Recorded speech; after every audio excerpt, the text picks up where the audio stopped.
A jam-packed Cardano news update for you guys. I got lots to go through here. Of course, the Cardano ETF is the biggest story. We'll go through some details around that and when we could possibly expect it to be launched. I don't know when, but we have some specific dates now. We also look at some positive news around midnight. Some news agencies are starting to pick it up and understanding its impact. I have governance updates for you guys. Cardano and Bitcoin progression, some potential dates of what we should be looking at and when we're going to see this whole new smart contract layer for the Bitcoin ecosystem, and that's bringing Cardano right up in there. We'll also have a look at some mobile apps that have launched for the Cardano ecosystem. We have Comet, we have previews of Lace Wallet, we have updates from Metera, OneChain, and also Charli3, all coming right up for you guys. Now, of course, on your way in, guys, if you haven't liked the video yet, please do hit that subscribe notification bell if you haven't done so already. I'll keep you guys up to date with everything that's happening in the Cardano ecosystem. And the biggest news story is this grayscale Cardano ETF. We have seen this submitted for the listing of it, and we're really excited about this one because we will see more institutional investors have that option. It will be there for them. And they can decide if they want to have direct exposure to a mature product that is long lasting, has never gone down, and is a serious contender in the space. It's been in the top 10 for a very long time now. It has 100% uptime. So we're talking about a seriously good product here, and Cardano is definitely one that a lot of people have been looking for.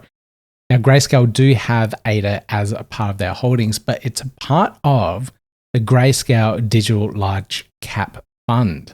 So anytime institutional investors want some ADA exposure, they may be part of this trading within this fund here, and this moves the market up and down together with other large cap cryptocurrencies. Let me just see what's in this one here.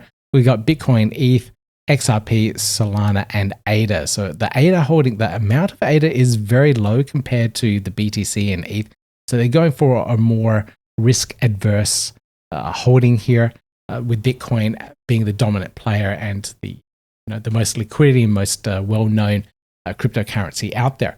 But of course, with this brand new product here, Grayscale will be able to give their investors a lot more exposure to the Cardano ecosystem. So I'm really, really excited about that one there. Now, from what I understand, the SEC has received the filing and now has 43 days to approve this. They could also reject it, but they have until March 27th to approve this particular product, and it will be listed on the New York Stock Exchange. Really exciting stuff, guys. This is the date that we're looking for here. I don't know if we'll see a surge of Cardano's price beforehand, but the other thing, really important thing to note is that a lot of the ADA out there in the ecosystem is already off exchanges. It's already staked in the Cardano ecosystem and is starting to be delegated to DREPs. So a lot of this ADA out there is already off exchanges, and I don't know where these institutional investors are going to start buying the ADA from. So I suspect there may be a supply shock in regards to the amount of ADA out there. So I don't know exactly what may happen, but that is a prediction. I've seen other people talking about this as well. So it may very well have a big impact on the Cardano ecosystem with the amount of ADA already locked up within the ecosystem and off the exchanges already. So we're going to see a lot of impact around this date, I believe. So March 27th, guys, lock that in your calendars. Keep an eye on the charts and see what's going on with your ADA holdings. It's going to be a very interesting year. Now here on CoinGecko, you can see that the price did jump up quite a bit on that particular announcement. I think it did go up 13%. I have to pull out my calculator to work that out properly, but it has pretty much sustained and retained that price over the last few days. So the market is looking quite confident with that. So I'm pretty excited about this. Now, before I go into the other news here, I do need to remind you all about these scams that are going around at the moment. This one here, the ADA giveaway one, where you see a video on YouTube, it's a live video, and they talk about, send your ADA to a particular address, and then they'll send back double the amount. please be aware that is a scam. I haven't seen one online live for the last month or so, and I think our efforts as a community to take down those live scams has worked wonders. Now, I have seen a lot of comments on this particular video here. A lot of people have been scammed. I'm sorry, but if you go to Cerebus, links down below for you guys, they may be able to help you recover your ADA. So please check out the links down below if you have fallen for one of those scams. I've also seen this scam as well. It's been floating around. The Ncoins team, I think their email database may have been leaked, and this email was sent out saying there's a V2 version of Ncoins and you need to upgrade your tokens. There's no such thing, guys. Please ignore this particular email here. There is no V2 of Ncoins. What you have in your wallets is totally fine as is. So no need to go through this process and upgrade whatever this email is saying. It is a phishing scam. They're trying to get you to engage and potentially take all your tokens. So be aware of that, guys. Now, while we're looking at that article from Cointelegraph, this post here is very positive for Midnight, which is coming hopefully this year. But Cointelegraph are pushing the idea here that privacy isn't a luxury. We know that in a lot of the blockchains out there, all your transactions are on that public ledger. And if someone can put an identity to a particular address, then they know what that particular person is receiving, what they're spending their assets on, and what's going on there. So government agencies, for example, can jump in and say, hey, you haven't been paying your taxes here. We want a cut of your capital gains tax there. And, they can do some legal things around that and claim those funds. But with the privacy chains here and what Midnight has to offer, we can hide that. We can shield that data. But with Midnight, the really cool thing is that you can provide unshielded data as well. So if you need to provide the information for authorities of whatever reason, you can.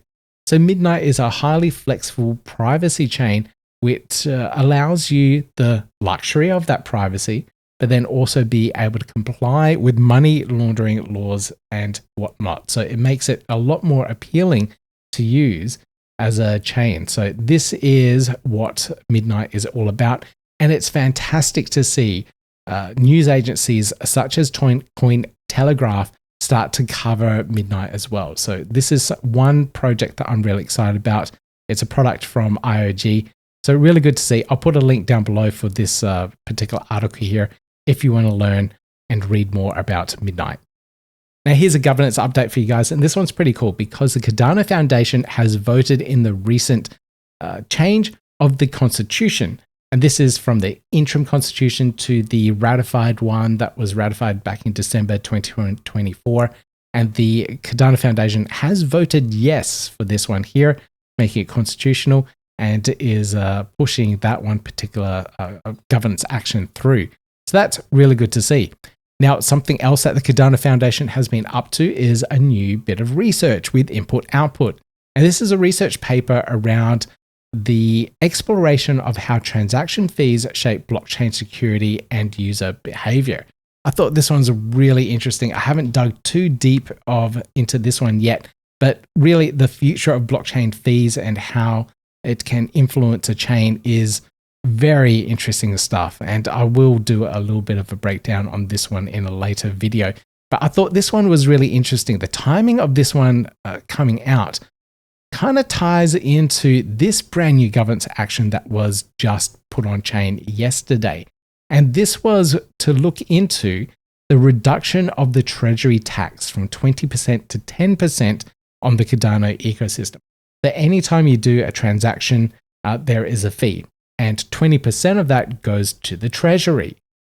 And at this moment, they are asking to have that reduced down by 10%. And the reasoning behind this is that it will increase your staking rewards just by that little bit. I thought, hey, that's kind of appealing. Staking rewards have been dropping. If you look at my stake pool, which is performing very well, the average staking rewards from it is around 3.2%, 3.6% if you're lucky. So it has been dropping overall.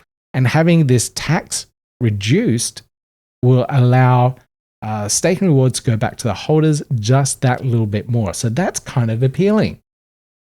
The downside to this is that there'll be less money in the treasury for the Cardano ecosystem to spend to grow it and grow the price of ADA itself. So I'm in two minds here. I like the idea of getting more staking rewards and having that better APY for anyone that is staking out there. But then the downside is the price for ADA may not grow. So what's the point of having all this extra ADA if it's worth less in the end when you convert it to a fiat currency? You won't be able to buy things. You won't be able to pay for your bills, whatever it might be. And that really is the end goal. So if we can maintain that level of tax that is coming through and maintain the treasury, we'll be able to spend that money on better things to improve the ecosystem overall. The other thing that caught me off guard here is the timing of this. I thought it was a little bit early to reduce the amount of tax that is going through the system when we haven't even voted on the budget yet. So we have 1.6, 1.7 billion ADA in the treasury. We are in the process of going through the budgets at the moment so that teams can withdraw that ADA, some of that ADA, and then start using it within the ecosystem to do marketing, to do new research, to build another blockchain node, whatever it might be. There's a lot of things on the list there that need to be done. And we haven't even withdrawn that money out yet, and we're already looking at reducing the amount of tax. I think let's look into the amount of budget that's going to be pulled out, how long that is going to be possibly be sustained for. Look at the growth and amount of activity that we get from that, and then we can judge if we can reduce the amount of tax within the ecosystem or not. We have to make sure that amount of revenue is maintained in that treasury. We don't want to reduce the amount of tax, have a massive increase of withdrawals from it, and then burn through that treasury really quickly. We want to make sure that we have a sustainable ecosystem here that was going to last 30, 40, 50 years of growth before we completely drain that treasury. So I'll be looking into this one more, seeing how other people are voting. But at the moment, no, for me, for this particular governance action, it's a little bit too early for this. Maybe come back to this in a year's time after the first round of budgets, and then we can actually review how things are looking. But at the moment, I personally think let's keep it at 20% and see how things are afterwards. Anyway, let me know what you guys think in the comments down below. Do you want the short-term gain and a little bit of extra APY from your staking rewards, or do you want the Cardano ecosystem to grow and the price of ADA to grow? Let me know down below. This next bit of speculation here is the Cardano and Bitcoin growth and the collaboration here with Bitcoin OS. So I know I've seen headline after headline of Bitcoin OS team saying, hey, we're almost there. We're looking at another integration here. We're just doing this and that. But the potential live date now is May. So this is second quarter of 2025. And it's kind of looking positive. And this might also be another date that we need to keep our eyes on. So we had the 27th of March for the filing and potential listing of that Cardano ETF. And then this one here in May with Cardano and Bitcoin, Cardano becoming that smart contract layer for the Bitcoin ecosystem. So this is something else to look into as well. Now, other projects are starting to build with Bitcoin. So these Cardano projects, these big Cardano projects such as AdaHandle are doing these cross-chain integrations with Bitcoin in hand. And you can see here with the AdaHandle post, they're looking at Bitcoin, ETH, and Solana. So you'll be able to have your addresses all within the metadata of your AdaHandle, and you'll be able to play around with all these different types of assets. Really good stuff. Good to see that Cardano projects, really strong ones, going cross-chain, expanding their markets and ecosystem as well. So that means better products, better development, more features for AdaHandle holders, and overall really good utility for their product. So I can't wait to see more of this cross-chain integrations and growth within the ecosystem. So big thumbs up to you guys, the team there at AdaHandle.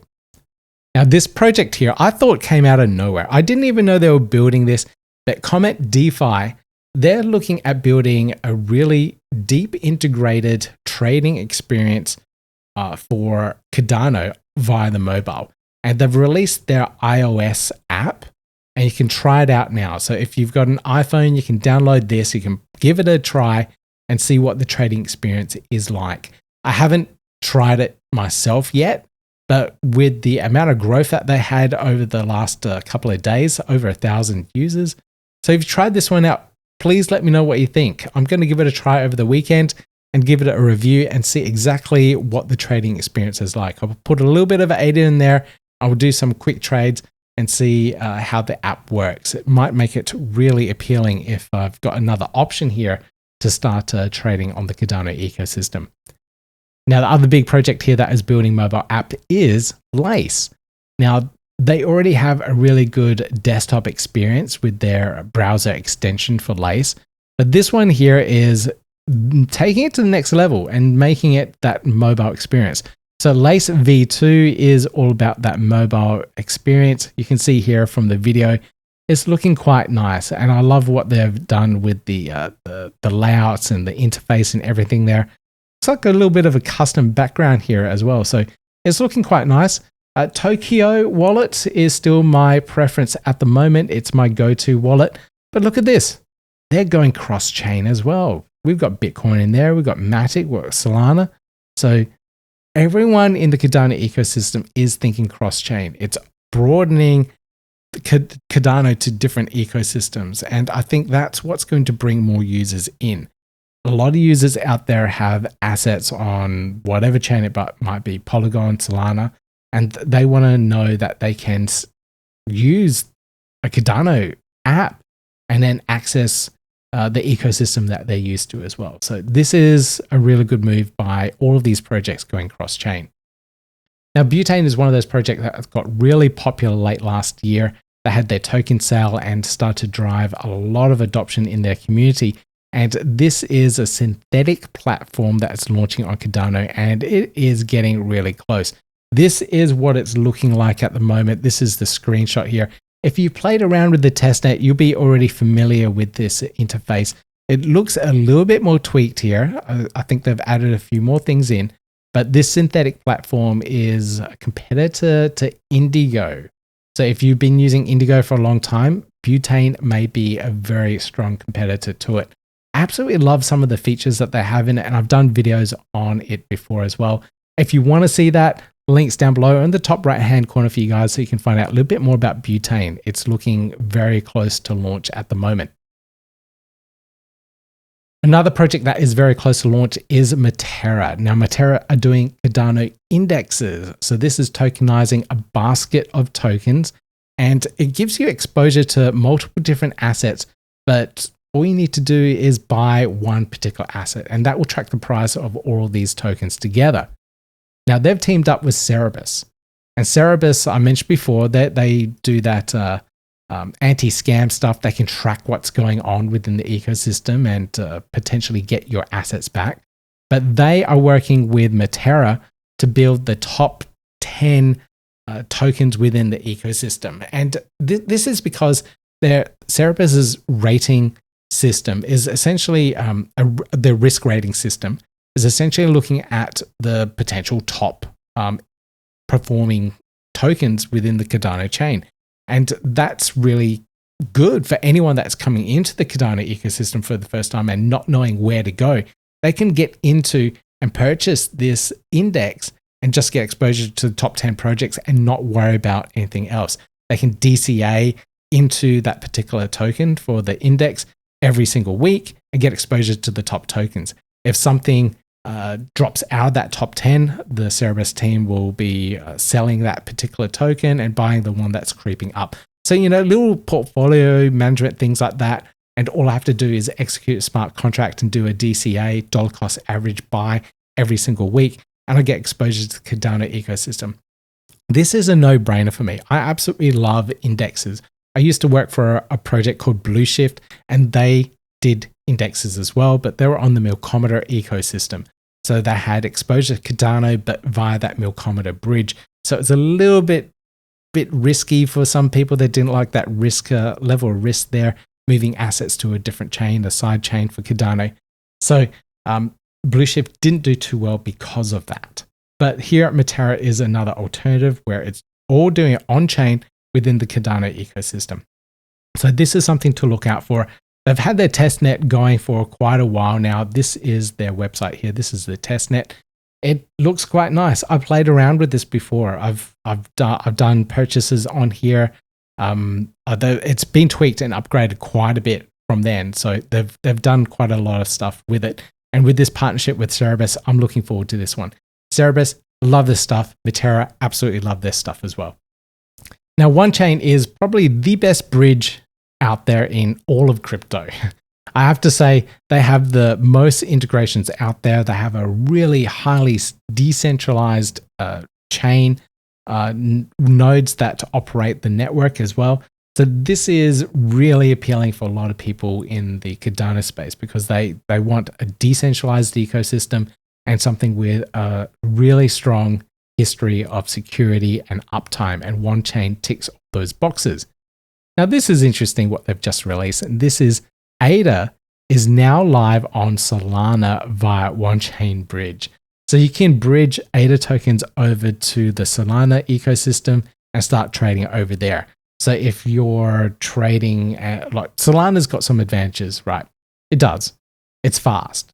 So if you're doing fast trades, if you're doing arbitrage, if you're doing lots of trades like every second, and you're doing trades, that small amount of movement, you could do that over on the Solana ecosystem with ADA and USDT or USDC, for example. So it gives you more options.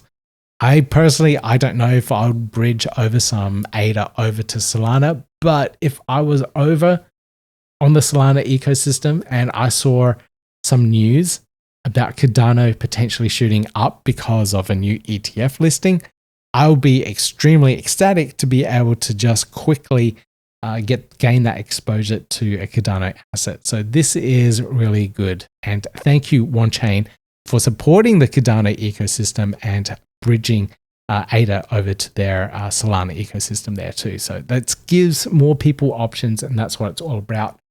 Taking down these barriers and letting users decide where they want to trade their assets. Now, this project here, Charli3, an oracle, a really, really good decentralized oracle within the Cardano space, have been working hard in the background. They've been doing a lot of updates. Brand new website. Website is looking slick. Now, they also have some really interesting news here, and they were always talking about decentralizing their nodes. So the whole idea of Charli3 oracles is that the nodes that provide the data and validate the data is decentralized. So no one can control the nodes and manipulate that data. And they have announced that one of their node providers is the Cardano Foundation. How about that? That's a big tick of approval when the Cardano Foundation, through, all these checks and balances that they do, that they don't just go out and say, hey, yeah, we'll support your project and, start up a node or buy your NFT or whatever it is. They do a lot of research before they gain any type of exposure into a project. They need to know that it's legit and that it's completely working correctly. And this is a big tick of approval from the foundation for C3 because they're one of their node providers now. That is absolutely awesome. So on mainnet, they run their infrastructure. They provide node operations for C3. And from what I understand, you also need to actually hold some C3 tokens to be a node operator. So Cardano Foundation would have had to purchase some of those C3 tokens from Charli3 to operate that node. So that's a massive tick of approval. If you're a C3 holder, you may have seen some price movement on that one with that news going out. It's really disappointing here. It's the 14th of Feb for me, and this news came out yesterday morning on the 13th, and it only got 37 likes. There we go, 38 now. So, it's one of those big news stories for the project, but it got almost no views. I just don't understand it. Anyway, Charli3 are doing some really cool stuff. I absolutely love what they're doing. But guys, that's all I have for this particular news update. That Cardano ETF is looking very promising, and that is the biggest news story out there this week. So fingers crossed we see that a lot sooner than March 27th, but anything can happen between now and then. They may even reject it. They may postpone it or extend that deadline. Keep your eyes on this space. We will see some price movement on ADA with this particular news announcement out there. But guys, if you haven't done so already, hit that thumbs up on your way out, hit the subscribe notification bell. I've got a big couple of weeks coming up, so I might not be able to do as many videos as I like, but I'll try. Thank you so much for watching. Thank you so much for all my channel members out there as well, and all my delegates to my stake pool, and all my delegates to my DREP IOD as well. So thank you so much for the support, guys. Absolutely love you. See you in the next video.